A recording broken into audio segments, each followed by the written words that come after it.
आज के वीडियो में मैं आपके समक्ष लेके आई हूँ शर्लॉक होम्स की अगली कहानी द रेड सर्कल। तो शुरू करते हैं इस कहानी का हिंदी एक्सप्लेनेशन मेरी यानी गरिमा की आवाज़ में। कहानी की शुरुआत होती है जब शर्लॉक वॉटसन के संग 221 बेकर स्ट्रीट पे बैठा है और उससे मिलने के लिए मिसेस वॉरेन नाम की एक महिला आती हैं। वो काफ़ी परेशान लग रही हैं और उनकी परेशानी का कारण भी अलग सा ही है। वो बताती हैं कि कुछ दिनों पहले उन्होंने एक किराएदार को अपने ऊपरी मंजिल का कमरा किराए पे दिया था। हालांकि उन्हें किराया काफ़ी कम मिलने वाला था, लगभग 10 सेंट किराया मिलने वाला था उन्हें 1 महीने का। लेकिन वो किराएदार कहता है कि अगर वो उसके शर्तों पे उसे कमरा किराए पे दें तो वो दुगना किराया देगा। मिसेस वॉरेन, जिसे पैसे की ज़रूरत थी, उनके पति भी कुछ खास नहीं कमाते थे, इसीलिए वो तैयार हो जाती हैं उस किराएदार को किराया कमरे के देने के लिए। शर्लॉक पूछते हैं आखिर उसकी शर्तें क्या थीं। वो बोलती है कि उसकी मामूली सी 3 शर्तें थीं। एक तो कोई भी उसकी ज़िंदगी में दखल अंदाजी नहीं करेगा, किसी भी कीमत पे उसके रूम का दरवाज़ा नॉक नहीं किया जाएगा, ना उसे बाहर बुलाया जाएगा। दूसरी शर्त थी कि उसे डेली गैजेट का एक न्यूज़पेपर जो होता है वो दिया जाएगा और सुबह और दोपहर का जो नाश्ता खाना होता है उसके लिए भी पे करेगा वो उसे दिया जाएगा और उसे जो भी ज़रूरत होगी वह एक स्लिप में लिख के दरवाजे के नीचे से सरका देगा तो मिसेस वॉरेन उसे वो चीज़ दे देंगी। शर्लॉक कहते हैं कि ऐसी कोई भारी भरकम शर्तें तो नहीं थीं। मिसेस वॉरेन कहती हैं कि उन्हें उसने जो किराएदार था उसने अब किराया दे दिया 15 दिन का और कहा कि 15 दिन के बाद आपको फिर से ये किराया मिल जाएगा। उसके बाद वो किराएदार बाहर चला जाता है और वो कहता है कि उसे रात को आने में देर हो जाएगी, इसीलिए दरवाज़ा खुला छोड़ दें। मिसेस वॉरेन दरवाज़ा खुला छोड़ देती हैं। कमरे की जो उनका घर था उसकी एक डुप्लीकेट चाबी भी मिसेस वॉरेन उस किराएदार को देती हैं। खैर, काफ़ी रात में उन्हें सीढ़ियों पर किसी के चलने की आहट होती है, जिससे उन्हें पता चलता है कि किराएदार वापस आ चुका है। वह किराएदार दिन भर ऊपर खटर पटर करता है, चलता है, घूमता है, लेकिन कभी भी घर से बाहर नहीं निकलता। ये एक चिंता का विषय है क्योंकि उसे रहते हुए लगभग 2 हफ्ते हो चुके हैं और वो एक बार भी घर से बाहर नहीं निकला। अब शर्लॉक की दिलचस्पी केस में बढ़ने लगती है। मिसेस वॉरेन कहती हैं कि उसे जो भी सामान चाहिए होता है वह टाइप करके एक कागज़ पर उन्हें नीचे देता है।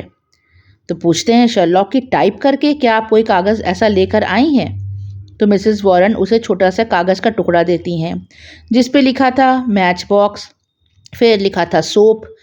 तो शर्लॉक कहते हैं कि भला वो लिख के क्यों नहीं देता, जो किराएदार है, अगर उसे इंग्लिश आती है वो टाइप करके क्यों देता है? मिसेस वॉरेन कहती हैं कि उसे बखूबी इंग्लिश आती है और वह फर्राटेदार इंग्लिश बोलता है। शर्लॉक कहते हैं कि और मुझे बताइए, मेरी दिलचस्पी इस केस में बढ़ती जा रही है। मिसेस वॉरेन कहती हैं कि अब उन्हें ऐसा लगता है कि उन्होंने बहुत बड़ी गलती कर दी। उस किराएदार को इस किराए के लालच में आकर उन्होंने जो घर किराए पे दे दिया, वो आदमी बहुत कम खाता है। उन्हें ये भी शक है कि इतना कम खा के इतना लंबा चौड़ा आदमी कैसे ज़िंदा रह सकता है और उन्हें लगता है कि कोई बहुत बड़ा वो चक्रव्यूह रच रहा है या कोई प्लान बना रहा है सिनिस्टर ऐसा, जिसके कारण वो नीचे नहीं आता। शर्लॉक कहते हैं कि ठीक है, वो इस बारे में कुछ तहकीकात ज़रूर करेंगे। मिसेस वॉरेन चली जाती हैं। शर्लॉक कहता है वॉटसन से कि डेली गैजेट जो उन लोग के यहाँ भी आता था, 15 दिन का डेली गैजेट का पेपर निकालो। आखिर वो उस खास पेपर को क्यों मंगाता है रोज़? डेली गैजेट पेपर निकाला जाता है। शर्लॉक बहुत ध्यान से जहाँ पर एडवर्टीजमेंट्स निकलते हैं वो सेक्शंस पढ़ने लगते हैं। पहले तो 2-3 दिन कुछ भी खास नहीं मिलता, लेकिन फिर एक कॉलम में निकलता है सतर्क रहना, खतरा अभी टला नहीं है। शर्लॉक कहते हैं देखो, ये कुछ मज़ेदार चीज़ निकली है। फिर अगले दिन फिर उसी कॉलम में एक चीज़ और छपी होती है। सामने टू लेट का घर है, वहाँ से मैं तुम्हें इशारा करूँगा। तुम्हें पता है ना लाइट के सिग्नल का मतलब? शर्लॉक कहते हैं ये देखो, अब और इंटरेस्टिंग चीज़ मिली। फिर 3-4 दिन तक कोई भी उसमें विज्ञापन नहीं छपा था। फिर एक दिन और विज्ञापन छपा था। सिग्नल का क्रम ए 1 बत्ती, बी 2 बत्ती के अनुरूप चलेगा। शर्लॉक कहते हैं कि देखो, अब ये केस इंटरेस्टिंग होता जा रहा है। कोई ऐसा आदमी है जो टू लेट वाले घर में, शायद उनके घर के सामने ही मिसेस वॉरेन की कोई ऐसा घर है, वहाँ रहेगा और ये इशारा करने वाला है। 15 दिन बीत चुके हैं, चलो हम लोग चलते हैं वहाँ पर, देखते हैं रात में क्या कोई उस सामने वाले घर से बत्ती का इशारा करता है। अगले दिन मिसेस वॉरेन फिर से घबराई हुई शर्लॉक से मिलने के लिए आती हैं।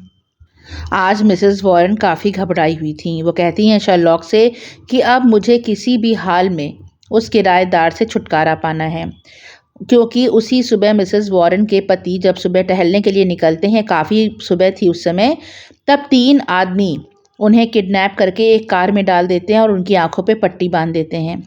बताती है मिसेस वॉरेन के उनके हस्बैंड को 2 घंटे तक लगभग वो लोग कार में घुमाते रहते हैं और फिर अचानक कार रोकते हैं उन्हीं के घर के आगे और उन्हें वापस रोड पर फेंक के चले जाते हैं। उनके पति बहुत घबराए हुए हैं। वो कह रहे हैं कि उन्हें कुछ भी याद नहीं, जैसे एक जादू की तरह उन्हें उठा लिया गया और काफ़ी देर घुमाने के बाद उन्हें वापस पटक दिया गया। वो पूछती हैं शर्लॉक से कि क्या आप बता सकते हैं कि उनके पति के साथ ऐसा क्यों हुआ? शर्लॉक कहते हैं ये आसान है, उन्होंने गलत आदमी को उठा लिया था। ज़रूर वो किसी और को किडनैप करने के लिए आए थे, गलती से आपके पति को उठा लिया। जब अपनी गलती मालूम पड़ी उन्हें, तब उन्होंने वापस उन्हें उसी जगह पर फेंक दिया जहाँ से उठाया था। मिसेस वॉरेन कहती हैं कि उन्होंने एक प्लान बनाया है। ऐसे तो ऊपर वाले किराएदार को ये कभी भी देख नहीं सकता कोई, वो कभी निकलता ही नहीं है बाहर।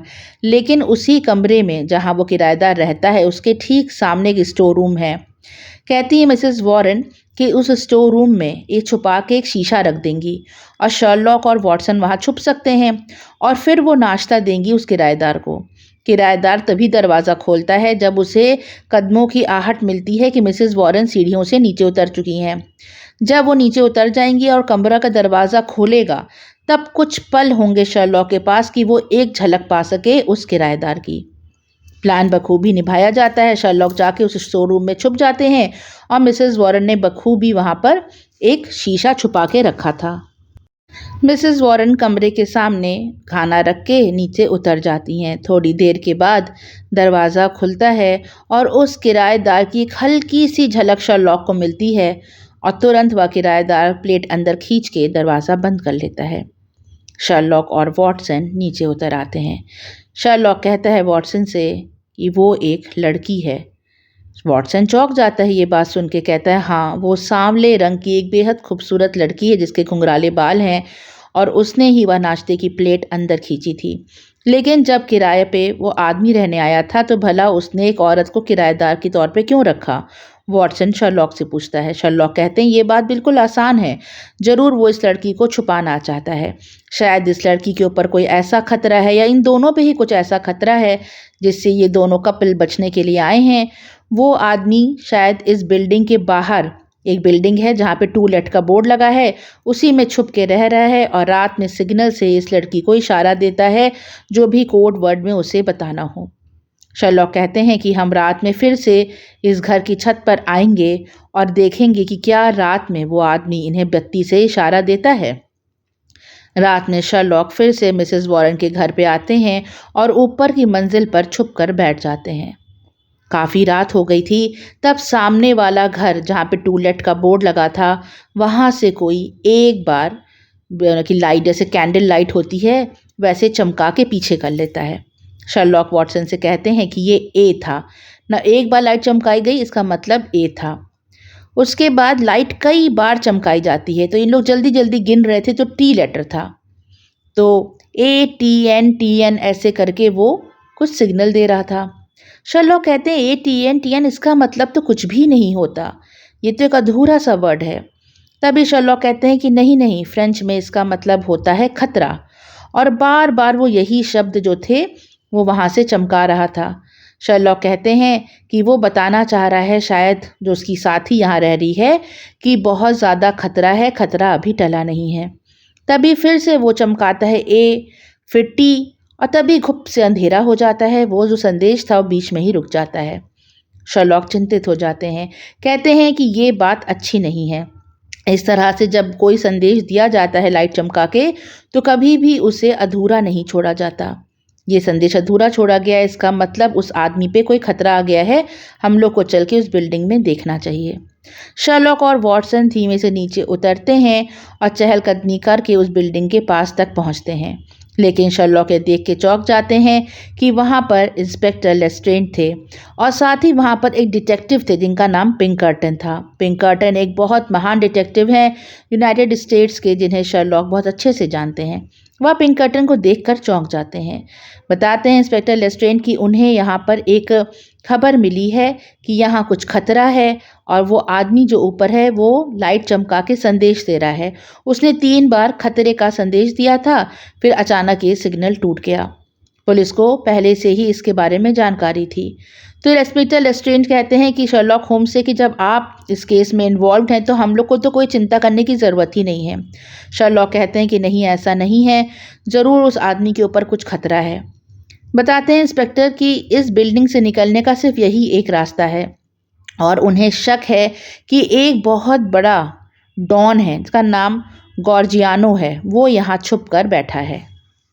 गॉर्जियानो का नाम सुन के शर्लॉक चौंक जाते हैं। बताते हैं डिटेक्टिव पिंकर्टन उसको कि इसने एक बहुत बड़ा गैंग बना रखा है और ये दूसरों को, जो अमीर लोग होते हैं, उनको ब्लैकमेल करके उनसे बहुत वसूली करता है और उन लोग को पता है कि गॉर्जियानो इसी बिल्डिंग में छुपा हुआ है। इंस्पेक्टर बताते हैं कि अभी यहाँ से 3 लोग निकल कर गए हैं, लेकिन उसमें से कोई भी गॉर्जियानो जैसा नहीं दिख रहा था उन्हें। कहते हैं शर्लॉक कि आप लोग ने बहुत बड़ी गलती कर दी है, जब 3 लोग यहाँ से निकल कर गए हैं तो कुछ भी हो सकता है। और ये तीनों भागते हुए ऊपर की उस मंजिल पे जाते हैं जहाँ टू लेट का बोर्ड लगा था और लाइट चमकाई जा रही थी।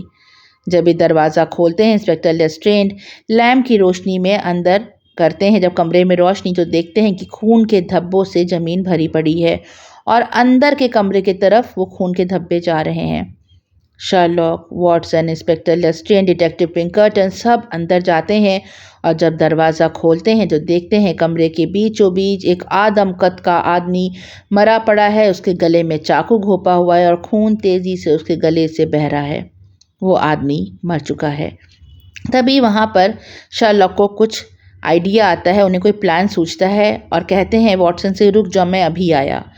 वो एक कैंडल जलाते हैं और उसी तरह से खिड़की पे जाके इशारा करने लगते हैं लाइट का, जिस तरह से उन्हें थोड़ी देर पहले दिखाई दिया था। वो कहते हैं शर्लॉक कि सब लोग बिल्कुल चुपचाप खड़े रहना, यहाँ पर अभी कोई आएगा। तभी कदमों की आहट होती है सीढ़ी पर और वही औरत आती है जो मिसेस वॉरेन के यहाँ ऊपर किराएदार बन के रह रही थी। वो अंदर आती है और उस आदम कद के आदमी को मरा हुआ देखती है और खुशी से उछलने लगती है और उछल उछल के पूरे कमरे में गोल गोल नाचने लगती है और कहती है, तुमने कर दिखाया, तुमने कर दिखाया जेनेरियो, तुमने कर दिखाया। तभी शर्लॉक, वॉटसन, पिंकर्टन सब उसके सामने आते हैं। तब वो लड़की जिसका नाम एमिलिया है वो कहती है कि आखिरकार उसके पति जेनेरियो ने इस राक्षस का खून कर दिया। वह राक्षस और कोई नहीं, वही बहुत बड़ा डॉन जॉर्जियानो था।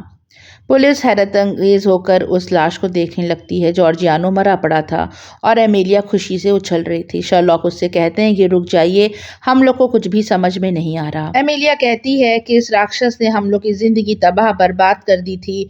हम लोग दर दर की ठोकर खाने के लिए लाइफ में छोड़ दिए गए थे और आज उसके पति जेनेरियो ने उसे मार दिया है। जेनेरियो जो मोमबत्ती की रोशनी से उसे लगातार संकेत दे रहा था कि खतरा है, और फिर अचानक वह संदेश बीच में टूटता है जिससे एमिलिया को शक हो जाता है कि ज़रूर जॉर्जियानो वहां पर आ चुका है। लेकिन इसका पति जेनेरियो बिल्कुल तैयार था और उसने तेज धार चाकू से जॉर्जियानो का कत्ल कर दिया। शर्लॉक पूछते हैं कि आखिर आपका पति इस जॉर्जियानो नामक डॉन को क्यों मारना चाहता था। एमिलिया कहती है कि जब आप लोग को मालूम पड़ेगा तब आप भी जान जाएंगे कितना अच्छा काम किया है मेरे पति ने और कोई भी कोर्ट उन्हें सज़ा नहीं देगा। वो अपनी कहानी सुनाना शुरू करती है। वह बताती है कि कई वर्ष पहले वो एक इटली के छोटे से गांव में रहती थी अपने पिता के साथ, और तब ये जेनेरियो जो है ये इसके पिता के साथ काम करता था। इसे लिखा पढ़ी का काम होता है वो करता था। दोनों एक दूसरे को पसंद करने लगते हैं और भाग के शादी कर लेते हैं। पहले इन लोगों को पैसों की बहुत दिक्कत थी, लेकिन धीरे धीरे करके ये लोग स्टेबल होते हैं और फिर एक दिन जेनेरो जो है वो एक बहुत बड़ा बिजनेसमैन था, उसकी जान बचाता है। जब वो बिजनेसमैन की जान बचाता है तो बिजनेसमैन बहुत कायल हो जाता है और जेनेरो बहुत वफादार बन जाता है और उसी के फर्म में उसको नौकरी मिल जाती है। उसके बाद इनके अच्छे दिन शुरू हो जाते हैं और ये लोग सुख चैन की ज़िंदगी जीने लगते हैं। लेकिन अचानक से एक दिन एक लंबा चौड़ा आदमी जेनेरो के साथ उसके घर पे आता है। एमेलिया को वह आदमी बिल्कुल भी अच्छा नहीं लगता। उसका नाम जॉर्जियानो था, यही जॉर्जियानो जो मरा पड़ा मिला है अभी। एमेलिया कहती है कि जॉर्जियानो बहुत तेज़ तेज़ बोलता और ऐसा लगता कि उनका पूरा घर कांप रहा है उसके प्रेजेंस से। एमेलिया धीमे धीमे ध्यान देना शुरू करती है कि उसके पति को भी जॉर्जियानो पसंद नहीं है। वो नहीं चाहता कि वो घर पे आए और एमेलिया को जॉर्जियानो की निगाह ठीक नहीं लगती थी। वो एमेलिया को बहुत ख़राब निगाहों से देखता था। एमिलिया एक दिन पूछती है जेनेरो अपने पति से कि तुम क्यों इस अजीब तरह के विचित्र से आदमी को घर पे लेके आते हो जबकि तुमको भी इसकी प्रेजेंस अच्छी नहीं लगती। जेनेरो कहता है कि ये मेरी मजबूरी है। वह बताता है कि जब वो उस छोटे से गांव में रहता था जहाँ पे एमिलिया रहती थी तब इसे पैसे की बहुत तंगी थी और इसको खाने को भी पैसे नहीं थे। तब जो ये जॉर्जियानो है, जो बहुत बड़ा डॉन है, इसने देखा कि एक मजबूर लड़का है तो इसने इसको एक कल्ट में शामिल कर लिया था। ये कल्ट था द रेड सर्कल। इसमें इसी तरह के जो मजबूर लड़के होते थे, किस्मत के मारे लड़के होते थे, उन्हें शामिल कर लिया जाता था और उन्हें शपथ खिलाई जाती थी। बहुत ही डेंजरस ये सर्कल था, बहुत ही डेंजरस ये क्लब था और जो भी धोखा देगा इस क्लब में रह के उसके पूरे परिवार को ख़त्म कर दिया जाता था। जेनेरो कुछ दिन तक तो इस क्लब का मेंबर बन के रहता है। जॉर्जियानो वहाँ पर हेड था, लेकिन जब वो एमिलिया से शादी करके इटली आ जाता है तब ये इस क्लब के बारे में लगभग भूल चुका था। कभी किसी ज़माने इसने क्लब ज्वाइन किया था, लेकिन अचानक से वो जो इसका मालिक था, वो अमीर इटालियन, उसके यहाँ जब ये काम कर रहा था तब ये देखता है कि जॉर्जियानो जो है वहाँ पर आया है और इसके बारे में जांच पड़ताल कर रहा है। ना चाहते हुए भी जेनेरो को जॉर्जियानो का साथ देना पड़ रहा था, क्योंकि उस रेड सर्कल क्लब के जो रूल एंड रेगुलेशन थे वो बहुत ज़्यादा हार्ड थे। ये जानता था कि अगर इसने अपना पीछा छुड़ाना चाहा जॉर्जियानो से तो हो सकता है इसको मार दिया जाए। एक दिन जब एमिलिया घर पे अकेली थी तब जॉर्जियानो आ जाता है। उस पर ख़राब नज़र तो रखता ही था, वह उसके संग मिसबिहेव करता है। एमिलिया बहुत ज़ोरों से चीखती है, तभी उसका पति जेनेरो वहाँ पे आ जाता है, एमिलिया को बचाता है और जॉर्जियानो को बहुत अपशब्द बोलता है और कहता है कभी भी उसके घर में ना आए। जॉर्जियानो को तो अब बदला लेना था जेनेरो से। वह अपने रेड सर्कल क्लब में ये बात उठाता है कि वो अमीर इटालियन जहाँ पे जेनेरो काम करता था उससे भारी भरकम हफ्ता वसूली की जाए। वो जो इटालियन था वो मना कर देता है देने से और पुलिस में इन लोग की कंप्लेन कर देता है। अब तो एक ही बात बची थी रेड सर्कल में कि पूरे उस इटालियन जो बिजनेसमैन है उसके परिवार को ख़त्म कर दिया जाएगा और लॉटरी सिस्टम से जिसका भी नाम निकलेगा वही ये काम करेगा। अब लॉटरी सिस्टम में जॉर्जियानो ने कुछ गड़बड़ की। उसने कुछ सेटअप कर दिया कि लॉटरी में जेनेरो का ही नाम निकले। अब वो इटालियन बिजनेसमैन जो था वो जेनेरो का बहुत ही जिगरी दोस्त था। जेनेरो कभी भी उसे धोखा देने की नहीं सोच सकता था, लेकिन लॉटरी में जेनेरो का ही नाम निकलता है और पिस्टल उसको दे दी जाती है कि तुम्हें रातों रात पूरे ख़ानदान को ख़त्म करना है। जेनेरो ऐसा नहीं करता, वह पुलिस को सब कुछ बता देता है रेड सर्कल क्लब के बारे में और साथ ही पुलिस से अपनी प्रोटेक्शन की मांग करता है और लंदन आके वो उस मिसेस वॉरेन के घर को किराए पे लेता है। साथ ही अपनी पत्नी को वहाँ पे रखता है, उसे सख्त हिदायत देता है किसी भी कीमत पे वो घर से बाहर ना निकले। वो सामने वाली बिल्डिंग में छुप के रहेगा और लाइट के इशारे से उसे सब बताता रहेगा संकेत कि कब खतरा है और कब नहीं। उस दिन शर्लॉक ने उसे लाइट के इशारे से यही इशारा किया था कि जल्दी यहाँ पर आ जाओ, जिससे एमिलिया तुरंत उस बिल्डिंग में आ गई थी। एमिलिया अपनी कहानी बताती है। वह कहती है कि पुलिस इसीलिए इनकी हेल्प कर रही थी और उसे नहीं लगता कि कोई भी कोर्ट जेनेरो को सज़ा देगा। शर्लॉक कहते हैं बिल्कुल, इतना बड़ा गैंगस्टर जिसने इटली को तबाह बर्बाद करके रखा हुआ था, अगर वो मारा गया आपके पति के हाथों तो सज़ा तो उसको नहीं मिलनी चाहिए। खैर कोर्ट केस चलता है और एमिलिया और जेनेरो को कोई भी सज़ा नहीं होती क्योंकि उन्होंने इतने बड़े कल्ट का खात्मा किया था। शर्लॉक आराम से वॉटसन के संग एक प्ले देखने जाता है और यहीं पर ये कहानी ख़त्म होती है। बेहद दिलचस्प कहानी लगी पढ़ने में। आपको कैसी लगी कमेंट सेक्शन में ज़रूर बताएं। अच्छी लगी हो तो इसे एक लाइक दें और सुनते रहें ऐसी दिलचस्प कहानियाँ। जुड़े रहें मेरे चैनल से। Thanks for listening. Bye for now.